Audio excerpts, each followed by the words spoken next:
Good morning, everybody. How is everybody doing today? Welcome to my podcast, In Pursuit of Purpose, where we hold space for transforming trauma, igniting your purpose, and rewriting your story one episode at a time.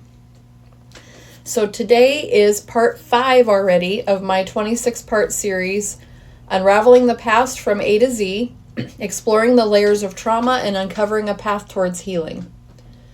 This series basically delves into the enduring impact of childhood trauma, unraveling the persistent memories that linger and shape our adult selves. Sometimes we don't realize those things until we get to adulthood. So I'm kind of going back from the perspective of a child and starting from the beginning and unraveling these things from the past. Now, as we navigate the intricate web of generational trauma, we explore its influences on our thoughts, memories, and our identity as well. By confronting those ghosts of the past, we shed layers of false identities that we've accepted as truth, and we rewrite that narrative. We also embark on a journey of healing and self-discovery. So each of those chapters that I do each week are written as a step towards healing those deep-seated wounds that bind us. Today, I'm going to delve into the layers of the letter E in my life through the lens of reconnecting with my childhood self. So that word for me for reconnecting with my childhood self would be expressive. And then I'm going to unravel the effects of the trauma in the middle of my life, and I became enigmatic. And then I'm going to talk about embracing transformation and purpose as I heal, and that word would be I am empowered. Now, some of you might be wondering, I just thought of this, I'm about 5 weeks in, but I thought maybe some of you might be wondering why I'm going through the trouble of spending 26 weeks unveiling layers of trauma as they pertain to my life. And the number one goal is to also help you be able to relate that you're not alone, that others have gone through this process as well, but that there is hope that you can change and that you can heal and that you can grow. So I saw this quote the other day, and I guess it sums up why I'm here and why I'm exposing my own vulnerability to share these things with you. That quote reads, "I am not embarrassed about anything I went through. What may be tea for you is a testimony for me. If you're going to talk about what broke me, invite me to the table so I can tell you what I did with those pieces." I don't know about you, but I'm tired of just talking all the time about what broke me. At first, when I started this podcast, I wanted to relate to others. I wanted you to know that I'm here, that there's hope, that there's the possibility of healing as I uncovered all of this stuff. But I wasn't always giving you the tools to move forward either. I was more commiserating with you, and I was kind of stuck in that plane too as, okay, here's the trauma. It's all coming up in my life now that I'm in my 50s, and a lot of things were undealt with, but I wasn't really moving forward. I wasn't really going anywhere. I just felt stuck. So as we move forward, I am inviting you to my table so I can share with you what I did with those pieces and how each one of those changed me and acted as the catalyst for growth in the deepest, darkest life lessons to make me who I am today. So let's start with the word expressive and reconnecting with my childhood self. I'm going to start with an exercise that I kind of started it on the last episode, but I'm going to go a little bit more in depth this time. I want you to think about some of your earliest memories. At this point in the podcast, we're looking for positive attributes, happy memories, things that made your childhood full of joy. So I want you to close your eyes for a moment and think back to your childhood. What do your surroundings look like in your mind? Are you in your bedroom, your childhood home, perhaps a friend's house, maybe your grandparents' home in your small hometown? Maybe you're sitting around the dinner table during a holiday meal or outside playing with your friends. Focus on the sounds around you. Who is talking or laughing or playing? Are there any specific scents that tie you to that memory? Perhaps it's your great-grandma's hot apple pie or the homemade meal your mom just made and you just got home from school and walked into the kitchen to find her cooking or baking. Stop to think about what the room looks like that you're in. Look at the color of the paint, the wallpaper, or even paneling back in the day. The furniture placement, the carpet, the linoleum pattern in your favorite room of the house. So if I do this exercise and close my eyes, I find it hard to pick just one place that connects me to my favorite childhood memories, but I'm going to briefly share just one with you for now. One would be Dorothy's house. She was our childhood babysitter growing up, and her home had the feel of love like no other. Her house sat on a steep hill on Franklin Avenue with a screened-in porch, a giant heated steel floor grate in the middle of the room, and a kitchen with a tiny TV where she'd watch Days of Our Lives while we ate peanut butter and jelly or cheese sandwiches cut into perfect triangles and talked about the fun we'd have that afternoon just as soon as we took our naps. There was Trisha, Colleen, Amy, my brother, and me. And man, we were quite the little team. We'd play Little People and Barbies and House in the upstairs creepy attic and make believe that we were at work or taking care of patients at the hospital we worked in. We'd go for long walks across town and stop by Taco Bell to get an enchilada or I think it was called Sam's at the time, for a burger and fries and a shake. We'd walk to Bayless Park and make up adventures to pass the time along the way until we got to the big fountain, and then we'd have a picnic before making the long trek back home for the day. I can guarantee that no matter what, we'd stop to chat with anybody that said hello during our walk, and it seemed that they would always comment on how well behaved we were, our happy little faces beaming up at them. What they didn't know was that on this adventure of ours, we were having the time of our lives. No matter where I was or who I was with during my childhood, imagination was always at play, and I was expressive in many ways from a very, very young child. So what do I mean by expressive? The dictionary states that being expressive is anything that conveys thoughts or feelings. So smiling, laughing, shouting, crying, and pouting are all expressive forms of communication. And at that age, I was able to express myself without limits, and I didn't hold back my emotions, whatever it was I felt. When I was young, I told stories of my imaginary friends, Sarah and Janie, and I wrote poems and stories and music, and I played the piano and I sang my heart out. And for anybody else that knows me, I talked 100 miles an hour, almost nonstop, to anybody who would listen and who was willing to engage in conversation with me. And when I felt things, I expressed them. I didn't worry if it was appropriate or who might get upset. How many of us do when we're that age? I didn't worry about how it made others feel, as most kids would when they mature a little and realize that their actions affect others. I don't remember a time when I didn't feel things on a very deep level. And I remember thinking when I was under 10 at least, that I wondered if I was the only one that was affected so deeply by the actions or tragic stories, especially of other people. And then I realized as I got a little bit older that it was because I was an empath. And that's when my storyline of expressing myself changed. I also, during that time, became a product of my trauma as that started, and I became very enigmatic. So when did I become enigmatic or closed off or hard to figure out? I'm not exactly sure what age or when it happened, but over the years, as trauma often does, I noticed that my voice became a little bit quieter. I stopped expressing myself in the same way that I had before. Sure, I still might have talked all the time, but there was a shift in why I talked all the time, and it became a way to make sure that others were okay, that they were happy, that they were not upset with me or anyone else around them. So I wasn't as open to sharing my feelings or to expressing myself verbally in ways that I always did. And I just saw an email this morning from one of my instructors that said, life serves as a reflection, and sometimes we bump up against others and their traumas and triggers.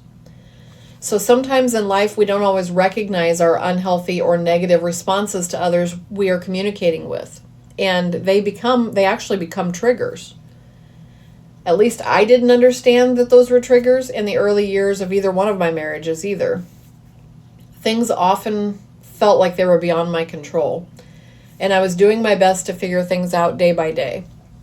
So being enigmatic or pulling away or not expressing myself in those ways often led to some difficult relationship issues throughout my life. And I found it hard to open up when things got tough. I didn't always feel like I could trust the person I was talking to or that I was having a critical conversation with, and my negative trauma response was to shut down. Have you ever heard of the silent treatment? I became a pro at that. And I'm not talking at least in the ways you would think. Some women just outright refuse to speak to their partner when things get heated, and they purposely shut them down and shut them out until things blow over or he or she apologizes. And I'm not talking about that. That's not what I mean by that. And it wasn't even intentional. But my mind would literally just shut down. Sometimes it would shut me off and it would just check out.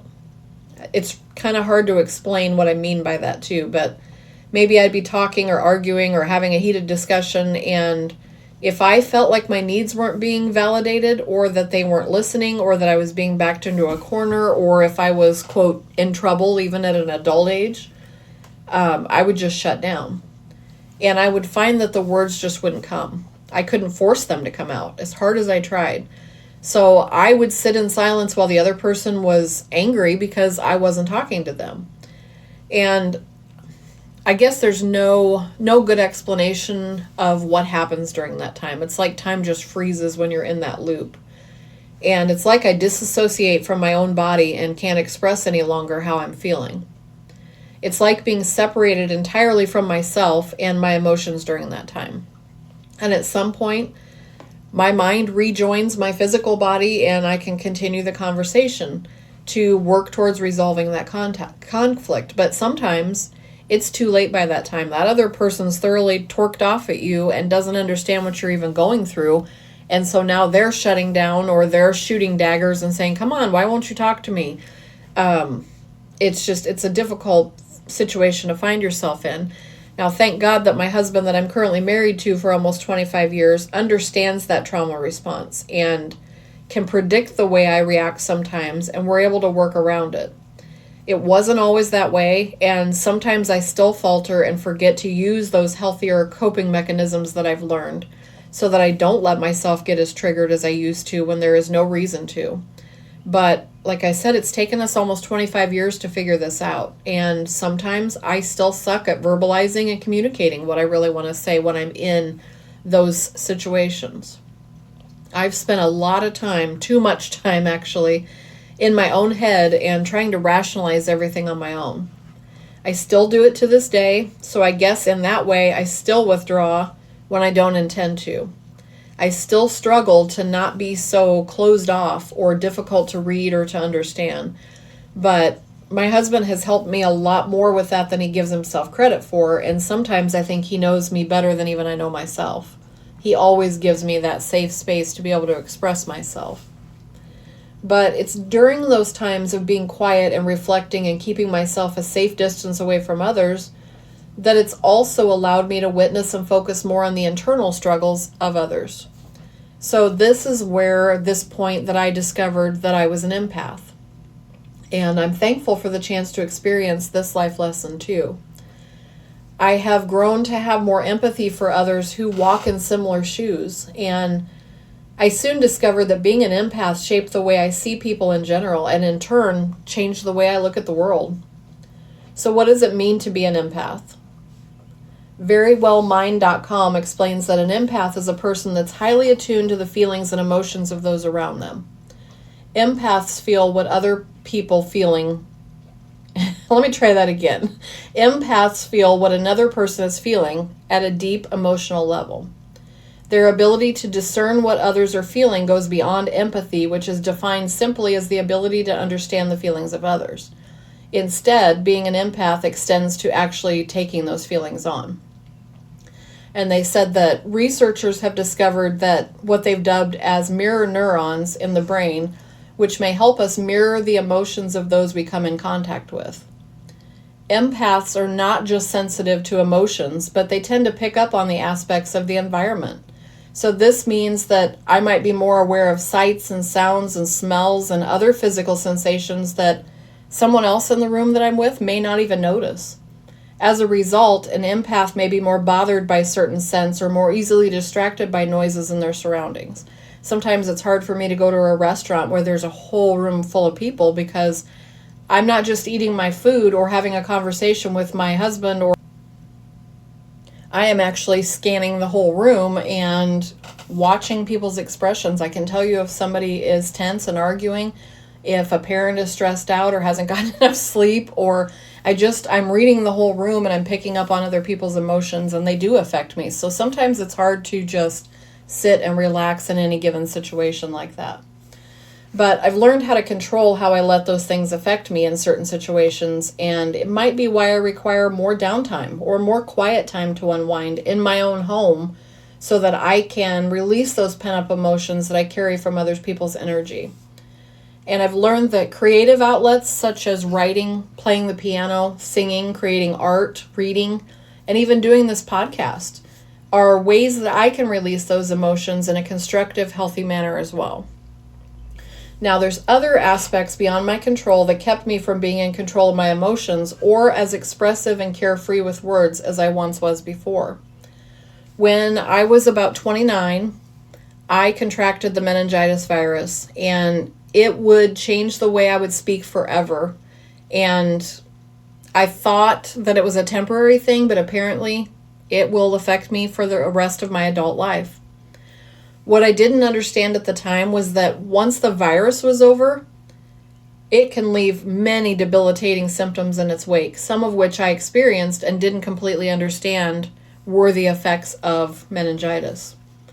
So being a meningitis survivor means that you might have permanent brain damage or nerve damage, behavioral changes, cognitive disabilities, lack of muscle control, seizures even, and memory loss. I once read that it compares meningitis to having a traumatic brain injury, and that wasn't something I ever thought about really. For years I tried to fight those effects, and I felt embarrassed by the way I talked in front of other people. And I was terrified of public speaking or being put on the spot when asked a question because my brain doesn't always work the way I want it to, and sometimes it misfires and my words just become a jumbled mess. And that's affected this podcast as well, or my fear of even wanting to start a podcast. I had a deep desire to do it, but I was afraid to do it because of what others might think if I can't think of my words quick enough when I'm on here talking to you. So becoming an author has been liberating for me too, because when I write or I type, my thoughts normally come out in a pretty cohesive pattern. It's why I write most of my podcasts ahead of time, or at least make notes when I can think clearly and I can organize my thoughts. And like I said, when I'm on this podcast, I always speak to you from my heart. And I do riff and I ad-lib as I'm talking, but having those bullet points or ideas jotted down beforehand helps me so much. And as I said, those things like getting meningitis were out of my control. It did steal my ability to express myself in ways that are a part of my genetic makeup now. So I had to pivot and find other ways to cope. And like I said, this podcast has been very therapeutic in that way for me. I had a lot of fear that you wouldn't accept me or continue listening because of the way I sometimes speak, and I can't think of my words, or I trip over simple sentences that others have no problem saying. I've used this example on the podcast before, but one day I had had a particularly stressful week at work, And I got out of the car. My husband pulled up at the same time, and I said, "Hey, honey, will you go check the microwave before you get in?" And he just dutifully walked towards the mailbox and got the mail and said, "Here's your microwave." And we both laughed. I very seldom catch that I have said the wrong word until I see the other person's face or the other person laughs. My husband and I joke about it. I don't take offense to him teasing me about that at all. But when I'm in front of other people, it is embarrassing. And sometimes they look at me like I'm crazy. I have a master's degree in psychology, and I don't know the difference between a mailbox and a microwave sometimes. So, how did I get beyond this? How am I unraveling the effects of trauma and embracing transformation and purpose in my own life now? The first thing I did was to educate myself. Not only by going back to school and earning 3 degrees after the age of 40 while still having 5 kids at home, at the same time my husband was going back to school and earned 2 of his degrees. We also both worked full time. And you would think that my brain would have been overwhelmed by all that having meningitis, but it actually helped tremendously. I don't say that to brag in any way, not in the least. It was hard. It was so hard some days that I wanted to give up. But I'm telling you this to give you hope that things can change and will change if you work hard enough to make it happen. You have to have that purpose and that want and that reason to hold on and to move forward. For me, in order not to become stagnant or fall into that, "Oh, poor me, look at all I've been through," I've chosen to continue to listen and to read and to learn in order to help myself and my brain heal. I would caution, though, that you can't just ignore what you've been through and continue living in denial, wishing that it all might just disappear one day without putting in the work. I can assure you it doesn't happen that way, and it will come back to bite you in the butt like it has done me. But there are a few things you can do to help you on your journey as you put one foot in front of the other and try to figure things out as you go. So what are some therapeutic tools to help you get out of that enigmatic shell and put yourself out into the world as you empower yourself and others to heal? Therapy is one very helpful tool, and seeking support and advice by talking to an actual therapist, either in person or online, I can't even find words to express how much that can help people.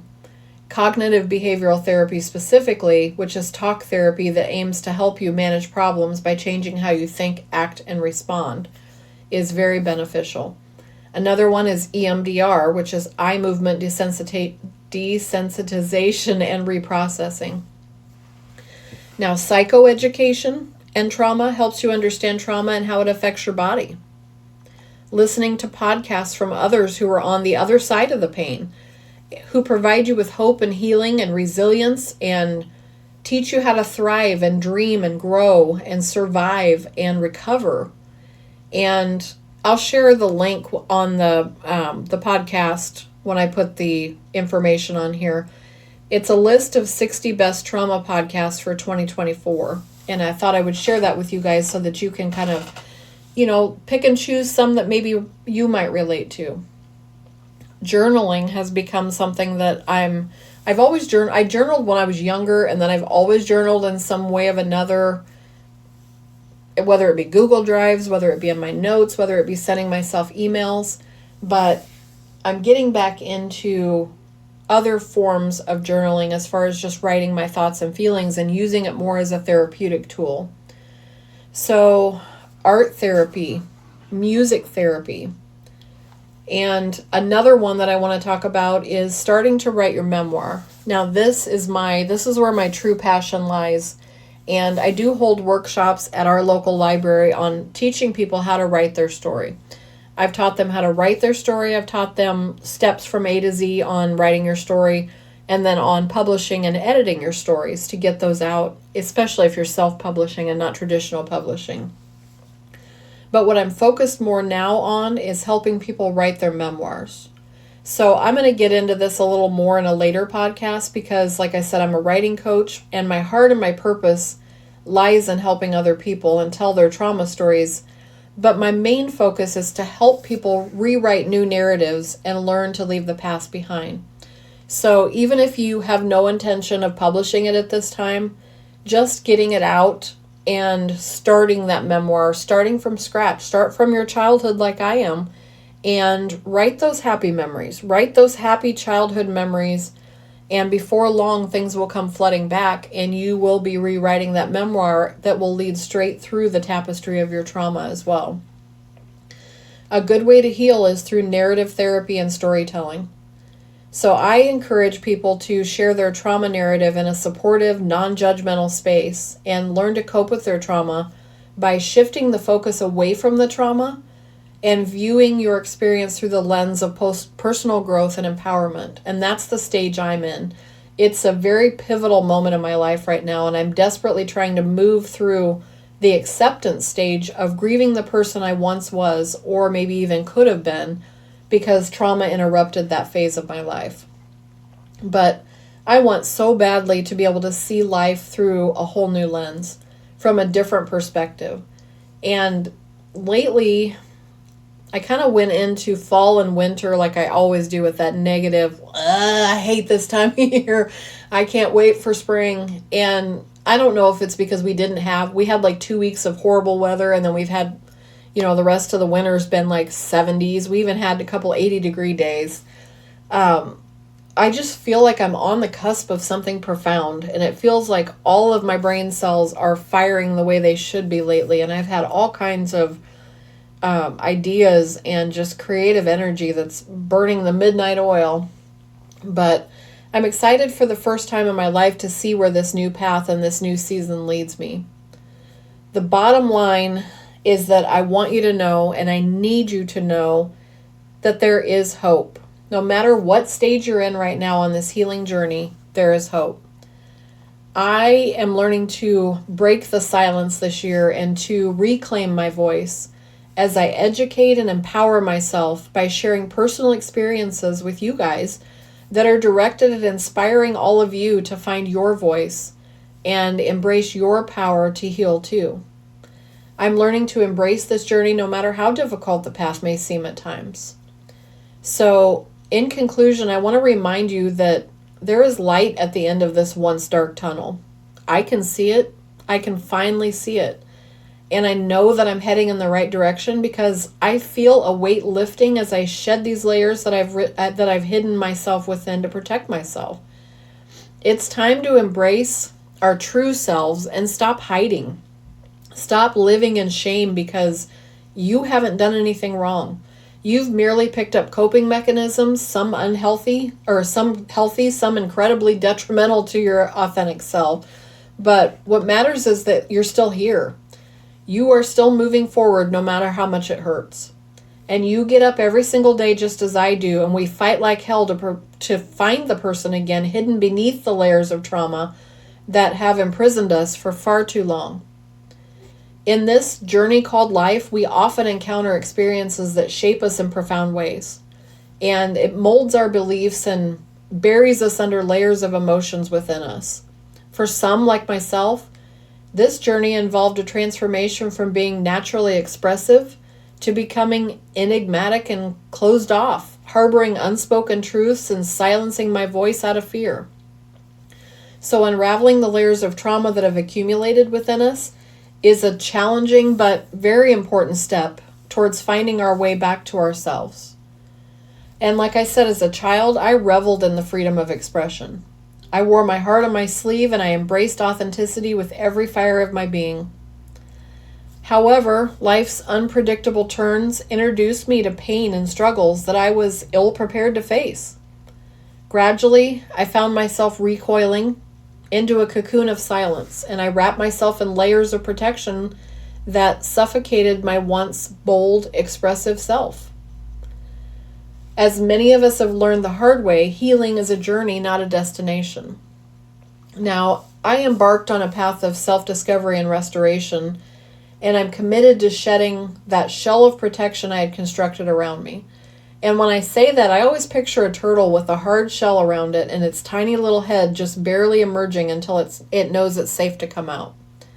It wasn't easy, and there are moments of darkness and despair when it seems like that, I don't know, the light at the end of the tunnel maybe is not really a light, but just this tiny little distant flicker. But it's in those moments of doubt that I clung to the belief that within me resided a spark of resilience and hope that can never be extinguished. So reclaiming my voice and embracing my true self required courage, vulnerability, and a willingness to confront the shadows within me. Through therapy, self-reflection, and a lot of introspection, I am beginning to unravel the tangled web of trauma that has ensnared me for so long. I'm unearthing buried memories and confronting deep-seated fears, and I'm releasing those pent-up emotions that have held me captive for far too many years. So as I peel back those layers of pain and hurt, I'm uncovering each layer, and I'm discovering a newfound sense of empowerment that I now feel coursing through my veins. I realized that my silence was not a sign of weakness like I always thought it was, but merely a survival mechanism, a coping strategy that has outlived its usefulness. There is no reason for me to stay in this little shell anymore protected and not use my voice. So with each step towards healing, I find myself growing stronger and more resilient and more attuned to those whispers of my inner voice once again. So today I stand before you not as a victim of my past, but as a survivor of meningitis, of pain, of trauma. And I carry within me a beacon of hope that shines brightly for all of you to hold on to just when you need it the most. And what I can control above all else is the ability to learn those lessons that I'm meant to learn and to reset those triggers and imbalances that caused from trauma to become who I want to be and who I am going to be instead. So as you embark on this journey of self-exploration and find your way through healing, remember that it's okay to feel vulnerable and uncertain at times. It's also okay to feel scared to death and don't know how to take the next step.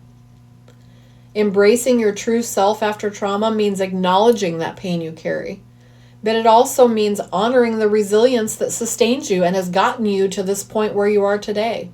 So be gentle with yourself. Give yourself a little grace and a little mercy as you navigate through the complexities of your emotions and uncover those memories. Reclaiming your voice is a powerful step towards empowerment. So through therapy and self-expression, creativity, and connecting with supportive communities, you can gradually realign with your authentic self and let your voice be heard once more. And you can become an advocate for others who don't yet know how to find their voice. It's through speaking your truth that you break the silence that once held you captive and take ownership of your new narrative. Never underestimate the strength that lies within you, even in the darkest moments. I have never given myself enough credit through helping myself through those moments that I never thought I could survive. As you continue to unravel the layers of trauma and work towards healing, hold on to that flicker of hope. If that's all you've got, you can't see the light at the end of the tunnel, but you can see this little tiny flicker. Even if it's in my voice in this podcast, hold on to that. Hold on to it for dear life. Know that you are not alone on this journey and that there are resources, coping mechanisms, and all kinds of support systems available to guide you towards that light at the end of the tunnel. Also remember that you're not defined by your past or your present struggles. You are a resilient soul, capable of rewriting your story and stepping into a future filled with empowerment, healing, and authenticity. Embracing your journey, never giving up on yourself, means trusting in the transformative power of reclaiming your voice. There is always hope, and within that hope lies the key to unlocking your true self and heal. I hope that this episode has motivated you as much as it has me to want to unravel those layers so that eventually we can learn to thrive and not just merely survive as we've done in the past. And most of all, I hope you know that you are loved, you are worthy, and you are enough no matter where you are in this healing journey. Together we can and will heal as we learn to let the past go and welcome in this new chapter, turning pages of transformation, healing, and change. I can't wait to see where this new road takes us as we embrace this new year and make it into everything we need it to be. Thank you for being here, and thank you for making a difference in my life. I would not be where I am without you today. Hang in there and know that you are loved from here to the universe and back. Until next time, I am unconditionally yours. All my love, Sadie.